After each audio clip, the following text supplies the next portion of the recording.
Today, when men in the public spotlight are asked to express their opinion on the myriad of government proposals and projects, all too often their answers seem to be based not upon any solid principle, but upon the popularity of the specific government program in question. Any program that appears to be popular will seldom be opposed by them. This seems especially true if they are already in or seeking to gain some public office. When men must make decisions on vital political questions of the day, these decisions should be based upon and measured against certain basic principles regarding the proper role of government. The American concept is that our government was instituted of God for the benefit of man, and that God holds men accountable for their acts in relation to it.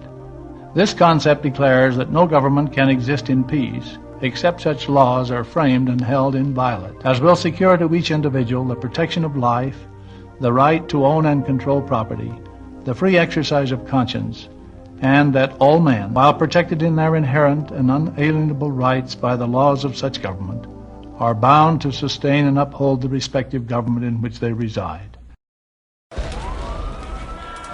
This concept holds that sedition and rebellion are unbecoming every citizen thus protected and should be punished accordingly.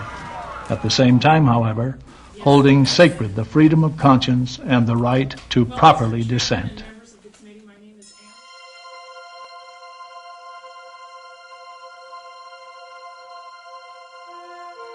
Securing and protecting the rights, liberty, and freedoms of every individual is generally agreed to be the basic and most important single function of any government. But what are those rights, and what is their source? Until these questions are answered, there is little likelihood that we can correctly determine how government can best secure them. Let us first consider the origin of man's freedoms and rights. Man's rights are either God-given as part of the divine plan, or they are granted by government as part of the political plan. God or government, these are the only two possible sources. Thomas Paine, author, statesman, and one of the greatest patriots in the days of the American Revolution, stated unequivocally, "Rights are not gifts from one man to another, nor from one class of men to another. It is impossible to discover any origin of rights otherwise than in the origin of man." In this magnificent treatise on freedom, Frederick Bastiat pointed out life, liberty, and property do not exist because men have made laws. On the contrary, it was the fact that life, liberty, and property existed beforehand that caused men to make laws in the first place. Reason, tradition, and religious convictions all lead us to accept the divine origin of man's rights. For if we reject this and accept the premise that human rights are granted by government, then we must be willing to accept the corollary that they can be denied by government. The First Amendment of the Constitution sets forth the doctrine of separation of church and state, as traditionally interpreted to prohibit the establishment of an official national religion. This is proven to be both wise and beneficial. But current interpretations, which divorce government from any formal recognition of God, is a trend that strikes a potentially fatal blow at the concept of the divine origin of man's rights and unlocks the door for an easy entry of future tyranny. The struggles and sacrifices of early generations enable Americans to enjoy the blessings of freedom today. This proud inheritance will have been forsaken if Americans should ever come to accept that their rights and freedoms are instituted among men by politicians and bureaucrats. The framers of our Declaration of Independence knew well the lessons of history. The noble document they drafted still stands as a monument to their wisdom, and each of us should re-examine and keep in mind the inspired words they set forth. We hold these truths to be self-evident, that all men are created equal, that they are endowed by their Creator with certain unalienable rights, that among these are life, liberty, and the pursuit of happiness. That to secure these rights, governments are instituted among men, deriving their just powers from the consent of the governed. Since God created man with certain unalienable rights, and man in turn created government to help secure and safeguard those rights, it follows that man is superior to government and should remain master over it. A government is nothing more or less than a group of citizens who have been hired to perform certain functions and discharge certain responsibilities. Government itself has no innate power or privilege to do anything, for its only source of authority and power is from the people who have created it. We, the people, do ordain and establish this Constitution for the United States of America. These words from the preamble to the Constitution of the United States show this firm foundation on which our government was founded. It is equally important to keep in mind that the people who create a government can give to that government only such powers as they themselves have in the first place. Obviously, they cannot give that which they do not possess. So the question, simply stated, is, what powers properly belong to each and every person in the absence of and prior to the establishment of any organized governmental form? The answer to this question is vital to an understanding of the principles which underlie the proper functions of government. There is no doubt that each man is justified in using force if necessary to defend himself against physical harm, against theft of the fruits of his labor, and against his enslavement by another. Indeed, the early pioneers found that a great deal of their time and energy was being spent in defending themselves, their property, and their liberty.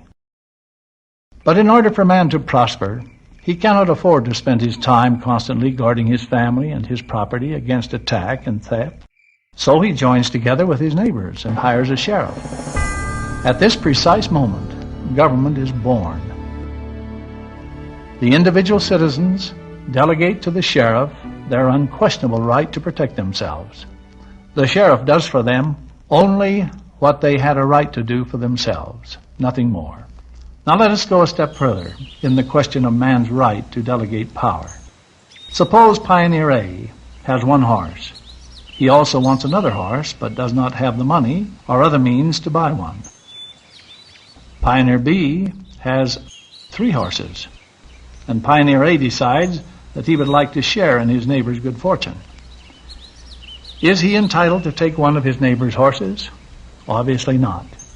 If his neighbor wishes to give it or to lend it, that is another question. But so long as Pioneer B wishes to keep his property, A has no just claim to it. If A has no proper power to take B's property, he obviously cannot delegate any such power to the sheriff. Even if everyone in the community desires that B give his extra horse to A, they have no right individually or collectively to force him to do so. They cannot delegate a power they themselves do not have. No government can justly claim the power to seize and redistribute the people's wealth and property, or to force reluctant citizens to perform acts of charity against their will. Government is created by man, and no man possesses any such power to delegate to government. Therefore, the proper role of the various levels of government include such defensive activities as maintaining the national military and local police forces for protection against loss of life, loss of property, and loss of liberty at the hands of either foreign despots or domestic criminals. It also includes those powers necessarily incidental to the protective function, such as the maintenance of courts, where those charged with crimes may be tried and where disputes between citizens may be impartially settled. The establishment of a monetary system and a standard of weights and measures so that courts may render monetary judgments, taxing authorities may levy taxes, and citizens may have a uniform standard to use in their business dealings. Before people lend their support to any government program or project, they should examine it carefully. Those who give their support to questionable government programs are acting very short-sightedly. They ignore history and fail to recognize that government is no plaything. As George Washington warned, government is not reason. It is not eloquence. It is force. Like fire, it is a dangerous servant and a fearful master. Copies of the Constitution are widely available. This is a standard that each of us can refer to and use in determining whether a law is good or bad. This inspired document is a solemn agreement between the citizens of this nation which every officer of government is under a sacred duty to obey. Our Constitution wisely limits the functions of the federal government, leaving the great bulk of legitimate activities of government to be carried out at the state or local level. It is a firm and sound principle that the smallest or lowest level of government that can possibly undertake the task is the one that should do so. First, the city or community. If they cannot handle the problem, then the county level of government should be considered. If the county level is unable to deal successfully with the problem, then next the state. And only if no smaller unit can possibly do the job should the federal government be considered. This is merely the application to the field of politics of that wise and time-tested principle of never asking a larger group to do that which can be done by a smaller group.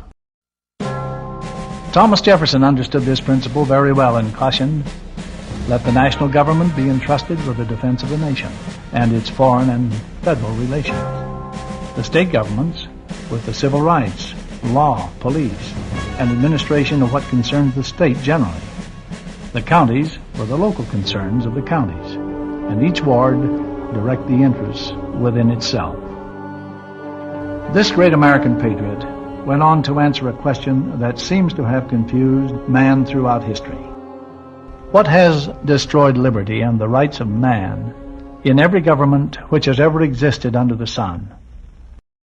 The generalizing and concentrating of cares and powers into one body.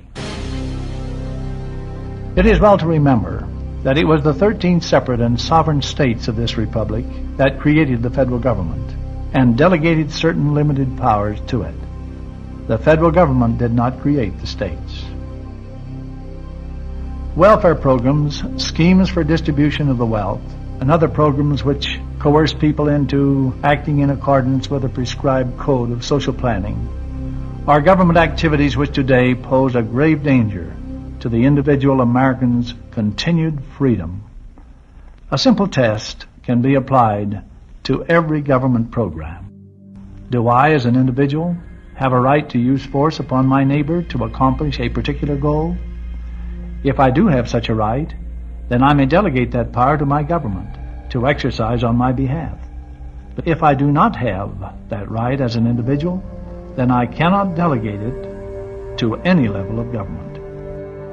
To be sure, there are times when this principle of the proper role of government is most annoying and inconvenient. But the creature will exceed its creator and become the master if government is permitted to manufacture its own authority out of thin air and to create self-proclaimed powers not delegated to it by the people. Once government seizes the aggressive role of redistributing the wealth and providing so-called benefits for some of its citizens, it then becomes a means for what is accurately described as legalized plunder. Legal plunder is defined by Bastiat as, quote, "when a portion of wealth is transferred from the person who owns it, without his consent and without compensation, and whether by force or by fraud to anyone who does not own it, then I say that property is violated, that an act of plunder is committed," unquote.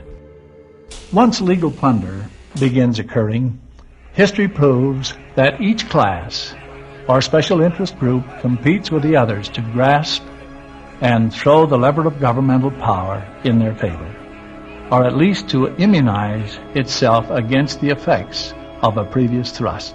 Labor gets a minimum wage. Agriculture receives a price support.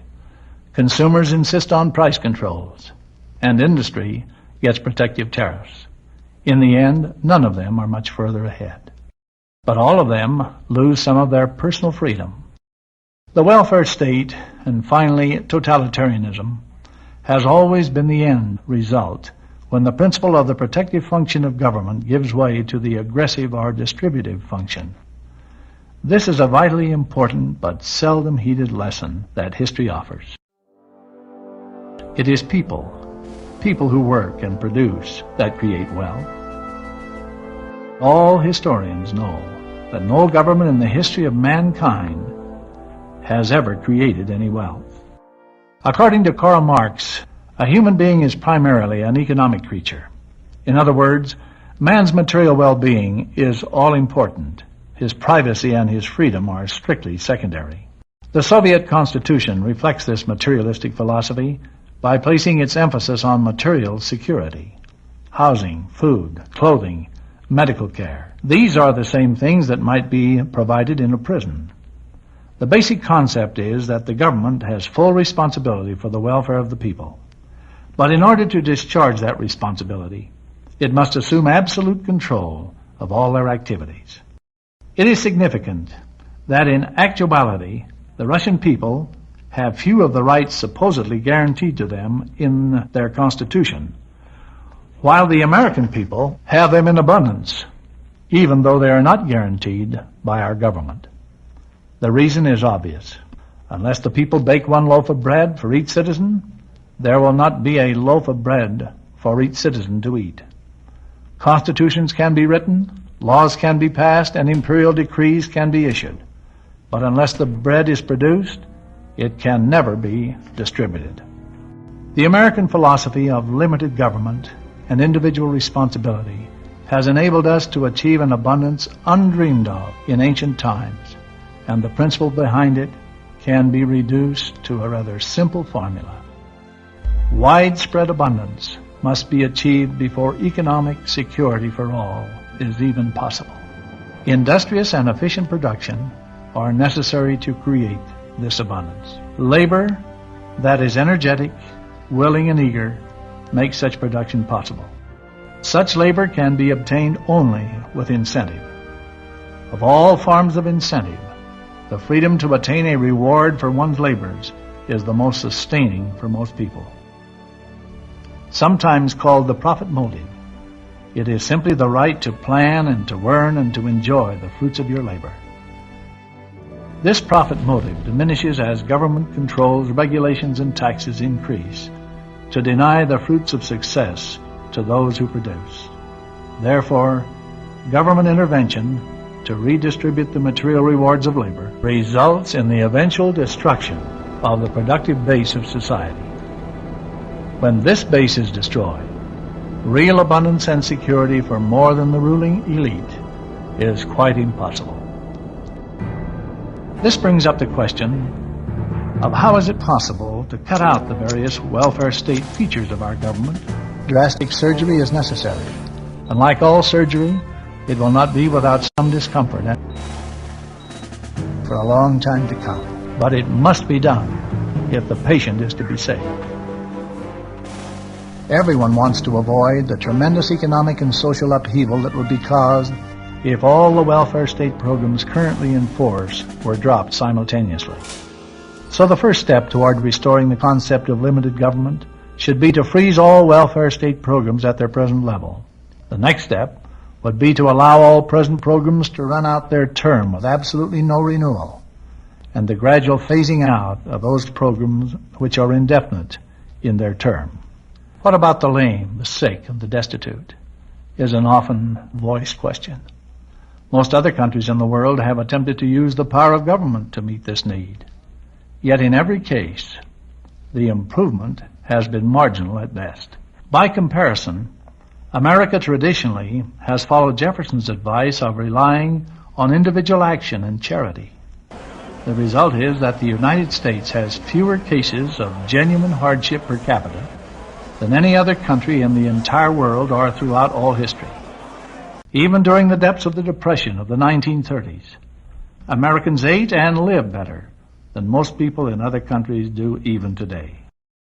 The advocates of outright socialism find little acceptance today, but many people seem to be taken in by the argument that just a little bit of socialism is good, so long as it does not go too far.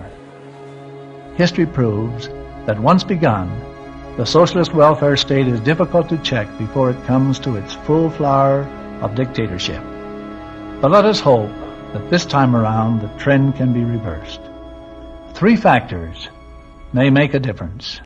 First, there is sufficient historical knowledge of the failures of socialism and of the past mistakes of previous civilizations.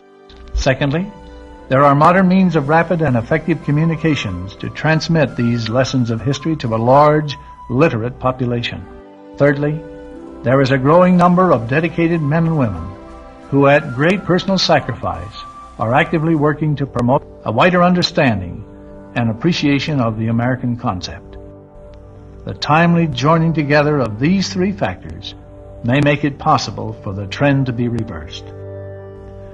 Freedom is fragile. It must be preserved if it is to be passed on to future generations. Every American who values his freedom should become alert for signs of danger.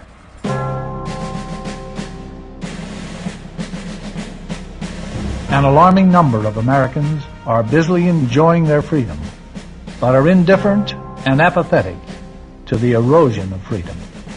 Their apathy is allowing America to be drawn toward the dictatorial federalism. The breakdown of law and order is occurring and increasing because the exercising of political expediency is crippling law enforcement agencies. Under the threat of pressure groups and constant propagandizement for change, America is condoning the behavior of a godless society. The question is, can Americans face up to and cope with such realities? The answer is in our hands. There is much work to be done. The time is short. Let us begin in earnest now, and may God bless our efforts.